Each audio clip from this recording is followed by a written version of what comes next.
आनंद धाम की ओर धर्म प्रसंग में महापुरुष स्वामी शिवानंद जी महाराज। पृष्ठ संख्या 335। हम सुनते आ रहे हैं महापुरुष महाराज के जीवन के विभिन्न प्रसंग। आइए इस श्रृंखला में एक और प्रसंग सुनते हैं। जनवरी 1926 ईस्वी में रामकृष्ण मिशन विद्यापीठ की प्रतिष्ठापना करने के लिए पूजनीय महापुरुष महाराज बहुत से सन्यासी, ब्रह्मचारी और भक्तों के साथ श्री वैद्यनाथ धाम पधारे और वहां लगभग 1 महीने तक रहे। उस समय विद्यापीठ के साधु ब्रह्मचारियों को उनके दिव्य संगलाप तथा उपदेश श्रवण का सुअवसर प्राप्त हो सका था। बड़े आनंद से दिन बीत रहे थे।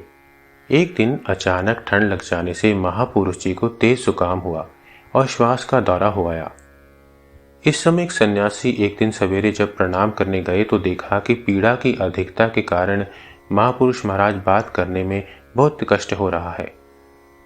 फिर महापुरुष महाराज ने मुस्कुराते हुए पूछा, कैसे हो? सन्यासी बोले, हम लोग तो ठीक हैं, आप कल रात कैसे थे? महापुरुष जी, रात में अत्यंत कष्ट हुआ। सर्दी से धीरे धीरे नाक रुंध गई और सांस रुकने तक की नौबत आ गई। दमा भी बढ़ गया। बैठने में, करवट लेकर सोने में किसी तरह भी आराम नहीं मिला। चारों ओर तकिए से सिर टेक कर भी रहा, उससे भी कष्ट कम नहीं हुआ। धीरे धीरे अनुभव होने लगा मानो सब इंद्रियां बंद हो रही हैं और प्राण मानो अब छूट ही जाएंगे। तब लाचार होकर ध्यान करने लगा। बुढ़ापे का ध्यान है ना, थोड़ी ही देर में मन एकदम भीतर की ओर चला गया।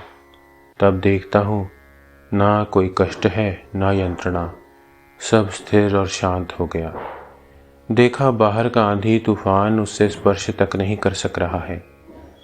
उस अवस्था में कुछ देर रहने के बाद मन फिर बाहर की ओर आ गया। तब देखता हूँ कि कष्ट पहले से कुछ कम हो गया है। सन्यासी, वह कौन सी अवस्था है? महापुरुष जी, वही तो आत्मा है। ओम श्री राम कृष्णार्पण मस्तु।